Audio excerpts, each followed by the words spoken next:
very warm welcome to you. I'm Hayley Palmer. It's so good to have your company on tonight's show because we are joined by a very special guest. Oh yes, actor Fab Santino is here, and here's what happened when they caught up.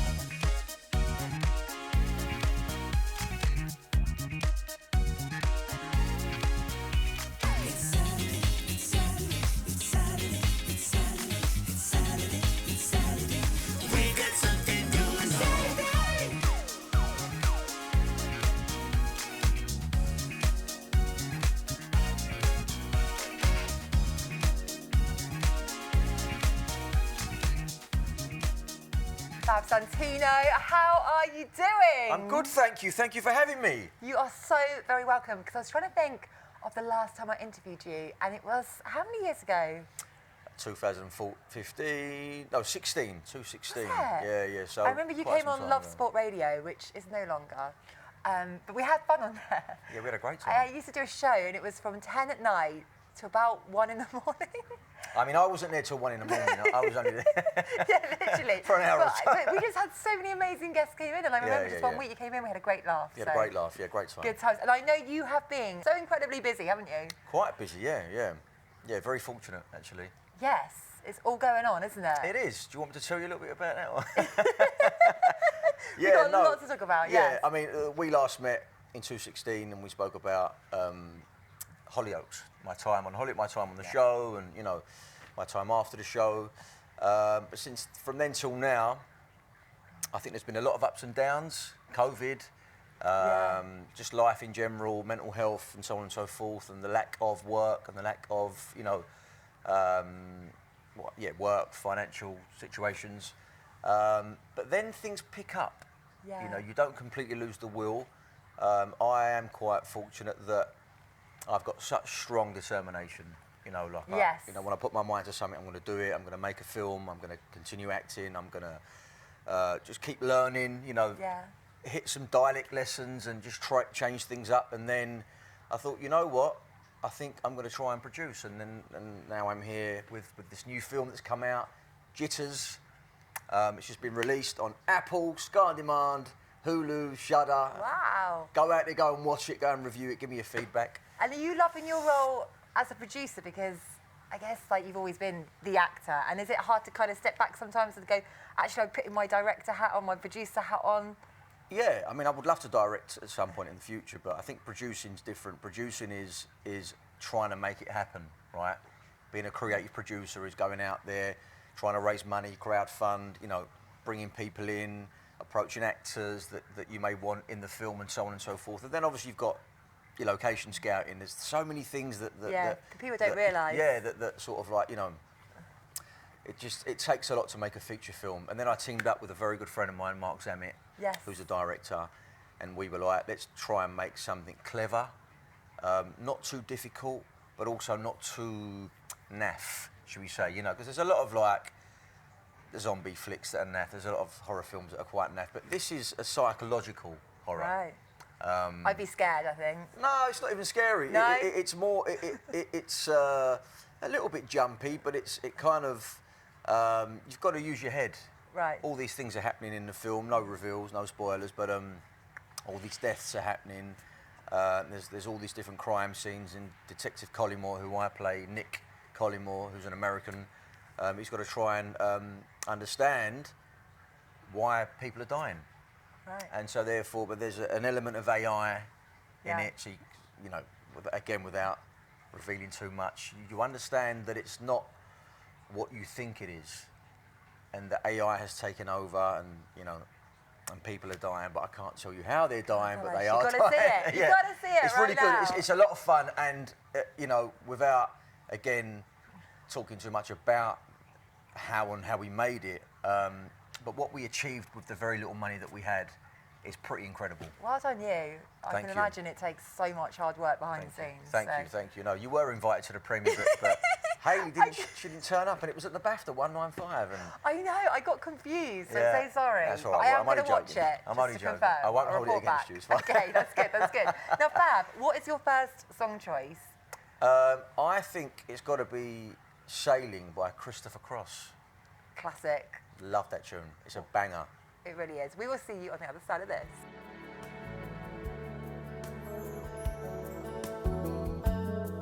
Now, Fab, I want to talk about how everything started, because you grew up in Italy. Yeah. And then you came to England. Yeah. And was acting something that you thought, yeah, that's a bit of me?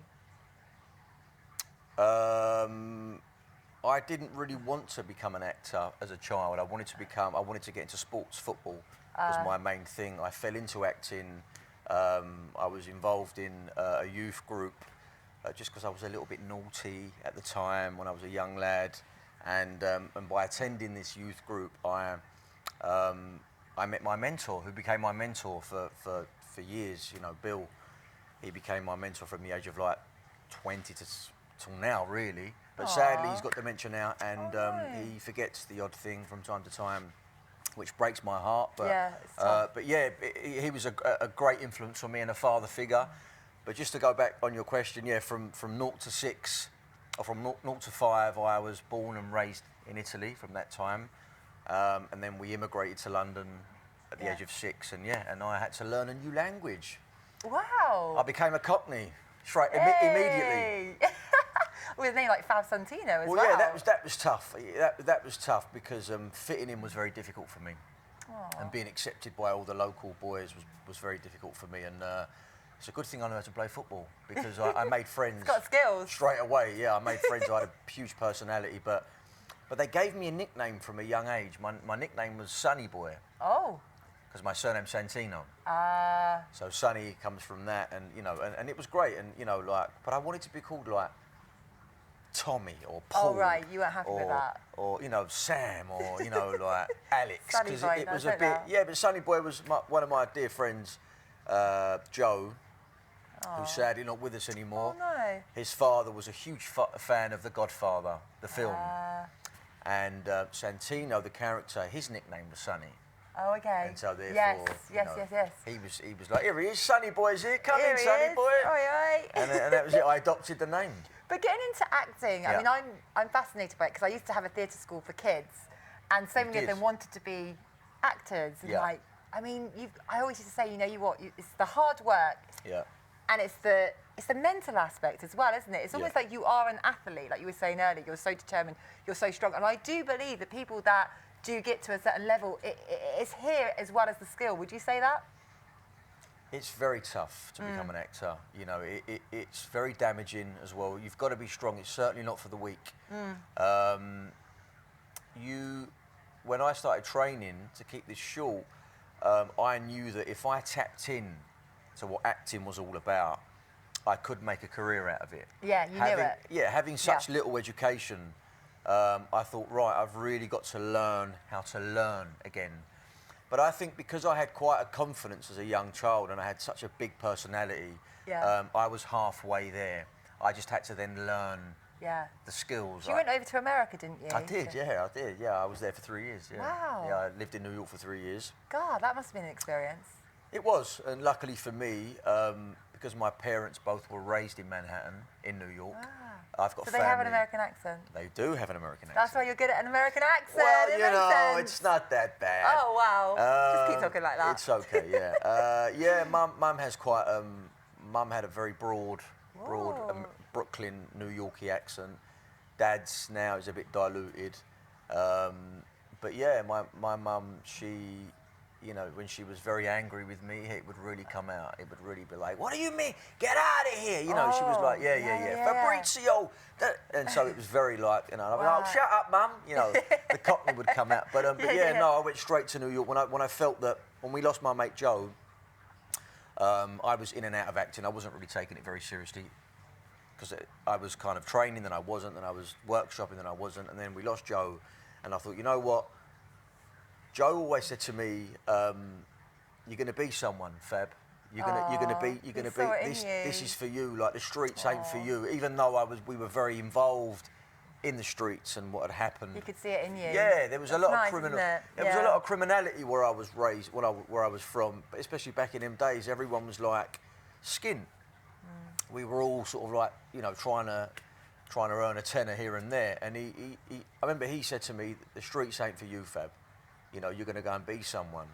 Love and that. way before the acting, he would always say things like, He's going to be a movie star, my mate. Wow. And I'm like, and I would just go with it. Do you know what I mean? And then when I had met Bill at the youth club, I'm like, why are all these things ringing a bell? Yeah. Like, is it written for me? Yeah. Do you know what I mean? So. But then you got the belief yourself that you have could to do have it. the belief. Absolutely. I mean, that's like key number one. If Isn't you don't it? have the belief, forget about it. Yeah. Do not even approach Because the people acting. reflect that, don't they? They can feel it from you. So I just think it's incredible what you've done, and not to have any sort of formal training up, as a child. Yeah. That's impressive, because most no... people you speak to have been silly, young, Italian content. They've had that kind of training, but Yeah. just to kind of come from that, I think is remarkable. Yeah, I mean, like I said, it's not for the weak. And I tell everyone, just because you've got a good look, it doesn't mean you can act. Yeah. Or just because you look a certain way and you're a good-looking person, it doesn't mean that you can just walk in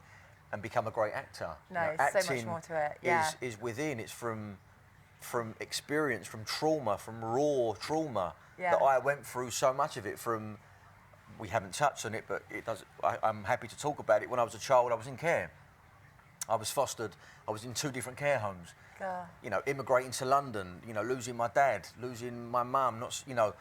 All these things that happen to you kind of make you who you are, and you think that, well, if I can get on with that, then I can get on with anything. If I can sort of like live my life and grow up without a father and never seeing my mum and being in care and blah blah blah, then it's like, well, what have you got for me? What's life got for me? I can take it. Yeah, you've got that inner strength. You've got the inner strength. Yeah. And so and I've been to different colleges and pupil referral unit schools, even prisons, and I've spoke to kids and I've said, look, if you want to become an actor, then understand why you want to become an actor. You can't just become an actor because you think, oh, it's a fashion, or I look a certain way. So no, it's got nothing to do with that. Yeah. You've got to feel it. You've got to believe it. You've got to understand what acting's all about. It's so nice that you could give back, though, because yeah, of course. It's a lovely thing to do. Giving back is very rewarding, and especially when you give back and things happen with someone. You think, oh wow, was that because of me, or So life was challenging, Hayley. Life was challenging, but when you do become an actor and you do succeed. Yeah, I bet you just can't even believe it. I mean, when you first got into Hollyoaks, it must have felt surreal, right? Yeah, I mean, I did have a little bit of imposter syndrome. I was like, what am I doing here? How have I got here? How is? I mean, I could lose it like that, right? So I always felt like you're always grateful. Be professional. Be respectful. Blah blah blah blah blah blah. And then it hit me again. Actually, I'm here for a reason. Yeah. I'm here for a reason. My path was already written for me. Absolutely, I really believe that. Yeah, and I'm a man of faith, and so therefore, I kind of, I knew that I was meant to be there, and I was meant to entertain, and I was meant to meet certain people. But it's a gift, because not everyone can do that. It is a gift. It is a gift. It really is a gift. And speaking of gifts, can we have your next song? My next song is She's Like the Wind by Patrick Swayze. Oh, wow.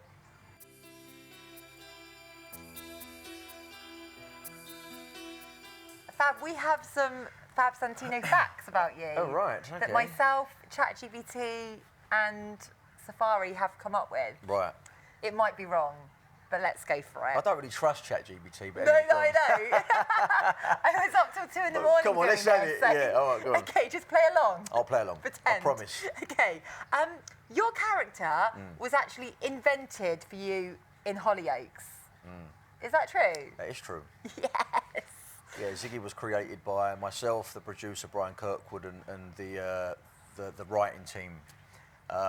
My audition, my 5 callbacks that I had for the character of Freddie was given to another actor who ended up playing my brother. And then the producer was like, we don't want to lose this guy. This guy's got something. Wow. Which again, it goes back to, it was written for me, it was my time. And he said, look, come back to Liverpool and come and meet me. So I went there, we met, we sat down, and we said, let's create this character together. Let's add another brother to the family. That is incredible. It was incredible, it was. It was incredible because I had a lot to do with it, and I had a lot to do with his background, all of his backstories, and I remember sitting there with the writers saying, what is it that you want from this character? And they were like, tell us about your background, tell us about your childhood. And I did, and that's why in story, you see elements of me in Ziggy. Oh, I love that. Yeah. Okay, yeah. so we're doing well so far, aren't we? We are. The next one, this is not a very good fact. It's not. Okay. You love Goodwood. I do. I absolutely love Goodwood. I'm not wrong, right? I'm a big fan of classic cars. And Ascot. Ascot, not so much. Okay, Goodwood. Let's go back to Goodwood. I don't like actually horse racing. I think it's hard. I think it's bad for the horses. Okay, but you love Goodwood. Love Goodwood. I love engine. Just all over your Instagram. It's like 3 or 4 times. I'm like, he loves it. And the rest. I just don't document it. I don't document every time I go. But I've got dear friends that work in the classic car game. I'm very fortunate to get invites, and I'm there all the time. I go for the anniversaries, for the revivals, the speed weeks, the members' meetings, all these sort of... Right. Yeah, I get a chance to put a nice little blazer on and act a bit posh for the day. And, lovely. You know, yeah. Oh, glorious. Hello, Rupert, hey, how are you? Roger, right. Yes, I'm doing a new film. And then I'm like, who's this geezer? But yeah, I absolutely love Goodwood, and I think it's such a great day. Okay, that was a good fact, wasn't it? Good fact. One of your favourite quotes is, the standards you set determine the life you get. Absolutely. 1,000,000%. Would you like to elaborate? I think it speaks for itself. I think that if you want things from life, you have to set your standard, and it will come back to you. Yeah. You know, so whatever you put out will come back, and I think that's exactly what I've done. You know, like being a young working class kid trying to become an actor wasn't easy, but I pushed through, smashed a few walls down, and made it happen. And now you're sat on this sofa. And they were my standards. Living the dream at the Hippodrome. Exactly, with you. I mean, what do you 10 want years to like? later. 10 years later? Well, actually, 8 years later. 8 years later. 216, 226. No, 10 years. What 226. She says I didn't take, excuse my French. I didn't take my, I didn't sit my maths GCSEs. Oh, didn't you? But it was 10 years. 216 it's to 10 now. years. 10 years. I love that. Okay, I'm not sure about this fact. You had the longest time getting ready in the dressing room at Hollyoaks, have I? That is somewhere I found on the internet. Absolute BS. I don't know who told you that. No, I can show you. They said that you took the longest time in the dressing room. In the dressing room or in makeup? I don't know. There's a mix-up. So in makeup, I would wash my hair pretty much every morning. Oh, maybe that's what they meant. I would wash my hair every morning. Okay. Because they had to look a certain way. And because they were always tanning me down, the girls. And they loved it. But, I mean, there was no complaints here, right? But in the changing room, I was quite quick with putting my costume on and being on set. I think it's makeup, How long does the hair take on a daily basis? Now, nothing. Now it doesn't take that much at all. Washes and go. But then, because it was like hairspray, and for continuity, it had to look a certain way, So I was very pedantic about that. Right. Look at me, pedantic. Do you know what? What a You're word. blowing me away with all these like accents and words. I can't cope. We're going to need another song from you, Fab Santino. Another song. So why don't we go for, if you don't mind me going in my phone. He's done his little homework, and I love that for you. I love Don't Stop the Dance by Brian Ferry. Woo!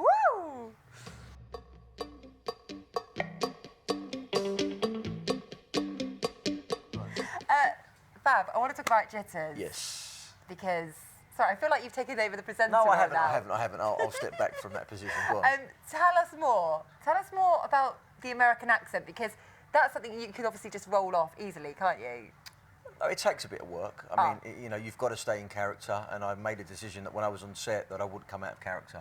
I would consistently speak with an American accent, even though people found it quite weird. I'd still do it. Oh, what, you mean all the time? All the time. Well, even if you want a cup of tea?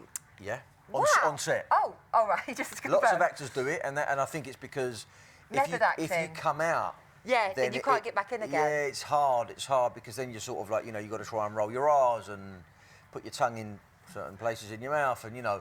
And didn't it take you 6 months to film? On and off, and off, because they lost me, right? Because I was contracted to go on the national tour with Felicity Kendall, and they had to work around me. But it was a great film. I'm so pleased I did it. I'm also producing in this film, and we just made a decision, myself and the director. We wanted to make it a bit of a universal film because we've got a French guy in it as well, and so we thought, why don't we just make him American? And I was like, I think that's a great idea. I think it's good for me. It was a great challenge for me, and we're slightly Americanising the film because it's got like a Gotham feel. You know, we're not quite sure where the locations are. Like, where are we here? Like, is it present day? Is it the future? Where are we? It's a world called Prism. So it's like a Gotham, and it's a really good. It was a really good effort at making a psychological horror with the budget that we had. And I love the fact that you had a vision and you made it happen. Exactly. And that's what it's about, isn't it? We made it happen. We got it released, and we also. We earned people's trust, like all our financiers, all our investors, you know, the finance, they trusted us. They were like, yeah, you guys know what you're talking about, so have it. Love that. Yeah. And Jess is in it, isn't she? Jessie Piazzi, yeah. Lovely girl, lovely actor, lovely actress. Yeah, she's lovely. She was great. Visually, she's great. She's a lovely girl. She's a lovely actor. Yeah. And we were really pleased to have her. And is there a favourite bit? Is there a favourite bit in the whole film that you're like, yes, nailed that? My bit? Yeah. I think I had quite a challenging scene underwater, and it's hard to scream and shout and talk underwater. God, yeah. So we had a marinologist. I think that's the right saying. We had a marinologist on the set. We were in a place called Tank Studios in Nottingham, and I had to do this really sort of like dramatic scene where. Visually, I get pushed by my co-star, Boo Miller, and I land in a puddle. But then that puddle becomes the deep. And so I'm sort of like, you know, kind of drowning in the deep and trying to speak and scream at the same time. And then when I wake up, I'm dry. It's all in my head. So it's a really, it's visually testing. It really tests the audience brain. Yeah. And for people that haven't seen it yet, remind us again, how can we watch it? So it's called Jitters. Yeah. It's a psychological horror. It's currently on Amazon, VOD, Video Sky on Demand.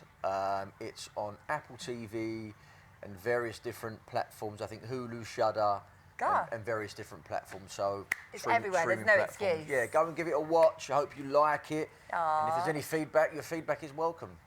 Only good feedback, though. Well, I hope so. I hope we did it justice, and I hope that I did it justice as a lead, and I hope you enjoy it. And what song are you going to pick for us next? I think I'm going to give you... I think I'm going to give you Long Train Running by the Doobie Brothers. Hey! Another classic. Woo!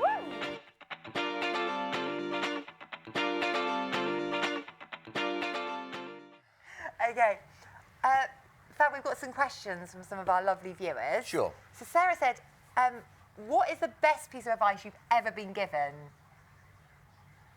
Ever? Okay. So my mentor, Bill Maloney, once said to me, if you really want this, Fab, and you believe in it that much, go and get it. Nothing can stop you. I literally get goosebumps because I love things like that. Yeah, nothing can stop you. It's if true. You really want something, like anything, if you really want something like an item of clothing, you will do everything you can to go and get that item of clothing. Yeah, you're right. And I wanted to become an actor, and I did, with very little funding. My mum and dad couldn't put me in drama school, and you know, but I really wanted to become an actor. Yeah, they are. I mean, she is my mum. Yeah, my dad, we don't really speak, but my mum and I, she is extremely proud, and she knows that I did it with very little. Oh, and your sister. And my sister, of course. Yeah, poor thing. Yeah, my sister, bless her. Yeah, she's like, my sister's like my hero, actually. Oh, that's a lovely my sister thing is to my say. hero, actually. Yeah, yeah. I look up to my sister. Is she your older sister? She is. Yeah. Oh, I see. Yeah. Yeah. Oh, isn't that lovely? Yeah. Have you ever forgotten, this is so brutal, this question from Leah, have you ever forgotten your lines mid-sentence? I always forget my question. lines. I always forget my lines. Always. I just think that there's so much going on set, and you can be there all day, and I think that I don't basically have any supplements. I don't drink coffee. I don't drink... I'm the same, actually. I've never drunk coffee in my life. People can't believe it. So I'm always sort of like yawning. I'm always tired, and that makes you forget your lines. But I'll tell you something very funny, very quickly. I was on a national tour with a play called Philomena, directed by Sean Mathias and led by Felicity Kendall. Oh, wow. And I'm on stage constantly on this national tour, forgetting lumps of dialogue that. Luckily, thank you to my fellow co-stars, they were bringing me in, they were feeding me different lines, and then would bring me back. And you have these blackouts on stage. That's why I prefer being a presenter. Yeah. Because you can totally blag it. Yeah. Not that I do, but you know, you could if you wanted. But I will say it's amazing because it tests your improvisation. Improvisation. And actually, my dance principal said to me once, she said, it's not the mistakes you make, it's how you cover them up. Exactly. And I've always remembered that, like I will never show. Exactly. On a film set, it's very different because you can mess your line up and start again. But on stage, you mess your line up, you've got to wait for another hour for either an interval or the end of the show. Do you know what I mean? You can't have a late night, can you? You can't have a bad day. You can't have late nights, and that's the thing with theatre. You have to be sharp every day. Yeah. It's not for me. I like an afternoon nap. It's not for me. Exactly. What can you do? And a biscuit. You can't do that on stage. Chocolate digestive. Sorry, guys. I'm just going to nip off. No, that would be me. I've always got my little snacks in my bag. Yeah. I love that. Mark says, what's one thing you've been really proud of that people wouldn't expect? Really proud of that people wouldn't expect. I don't think many people expected me to become an actor. I think a lot of people that I grew up with from South East London probably thought that...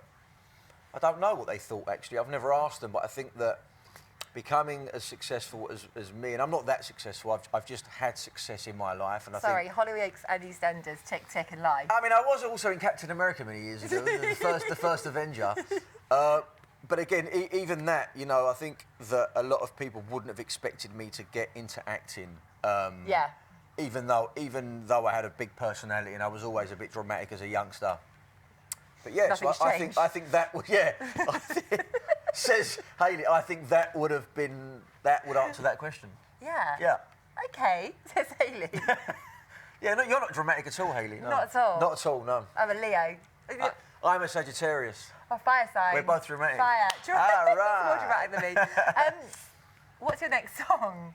My Can next we not song. have Mariah Carey or something? My next song. Oh, I like Mariah Carey. Yeah, which one? Mariah Carey, Vision of Love. Yeah.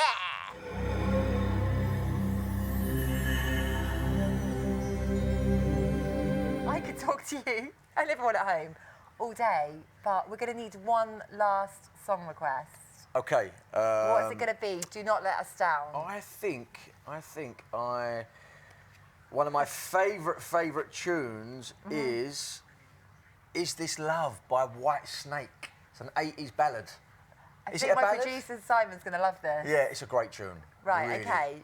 It's a really good tune. What's coming up for you next? Because we know you are so hardworking. You've got so many things going on. Yep. 2026. Yeah, I've just wrapped on a film called The Force, the Michael Watson story. Okay. If there's any boxing fans out there, Michael Watson was a legendary boxer in the 90s. Sadly, fell into a coma after he fought Chris Eubank. This story is quite a profound, quite a beautiful, deep story that changed the history of boxing. So it's a biopic, and I play the character of Jimmy Tibbs, who is still alive now. And it was quite a big moment for me to play.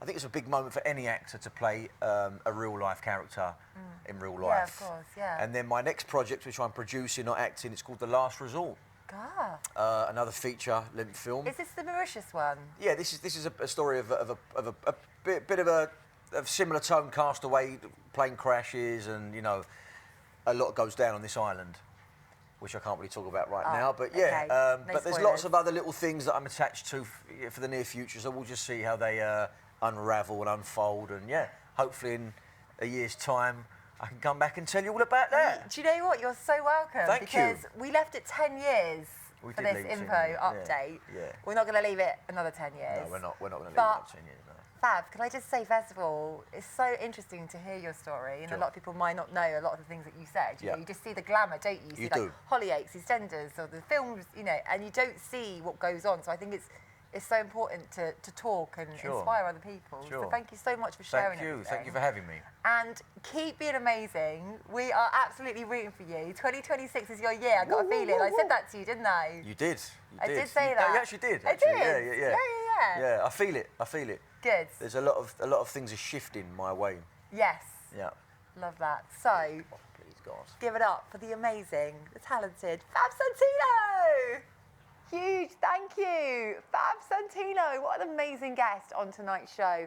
And a huge thank you to everybody at home who has supported the show. It really is much appreciated.